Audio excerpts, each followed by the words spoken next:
আজ আমরা বানাতে চলেছি মটন কষা। চলো, এখানে নিয়ে নিচ্ছি মটন। এবার এর মধ্যে দিচ্ছি পরিমাণ মতো নুন, দিচ্ছি হলুদ গুঁড়ো, আর দিচ্ছি সর্ষের তেল।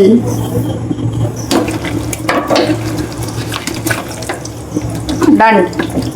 এটাকে কুকারের মধ্যে দিয়ে দিচ্ছি। আলুগুলো দিয়ে দিচ্ছি। এখানে কোনো রকম কোনো জল অ্যাড করবো না। এবার কুকারটাকে আমি লাগিয়ে দেবো। এটাকে মিডিয়াম আছে 5টা মতো সিটি দিয়ে নেবো।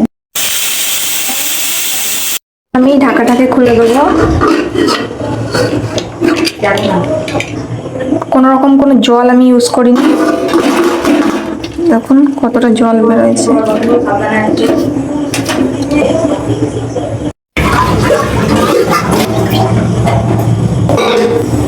এখানে দিয়ে দিচ্ছি সর্ষের তেল। কোনো গরম মশলা নেই, তাই এখানে দিচ্ছি এক টুকরো দারচিনি আর একটা তেজপাতা। দিচ্ছি পেঁয়াজ কুচি,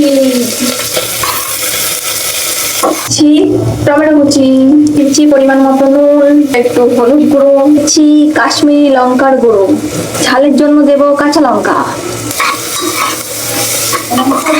এখানে দিচ্ছি আদা রসুনের পেস্ট 2 চামচ। এখানে দিচ্ছি ধনে গুঁড়ো। এটাকে ভালো করে মিশিয়ে ফেলবো। এখানে আর কোনো রকম কোনো মশলা আমি দেব না। মশলা কষানো হয়ে গেছে। এবার সেদ্ধ করে রাখা মাটনটাকে দিয়ে দেব।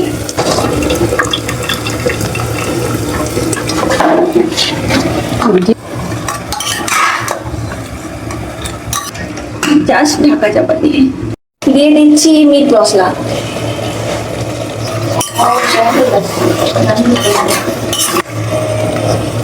কারণ না দেখেই কেমন জিভে জল আসছে।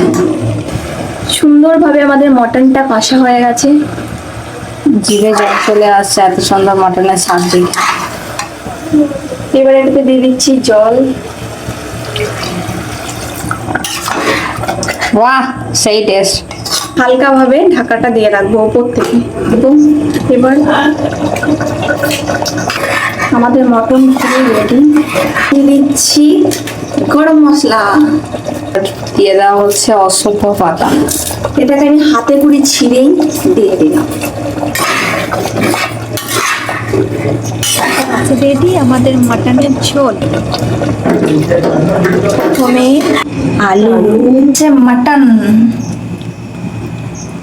রেসিপিটা যদি ভালো লাগে তাহলে লাইক, কমেন্ট, চ্যানেল নতুন হলে সাবস্ক্রাইব করুন।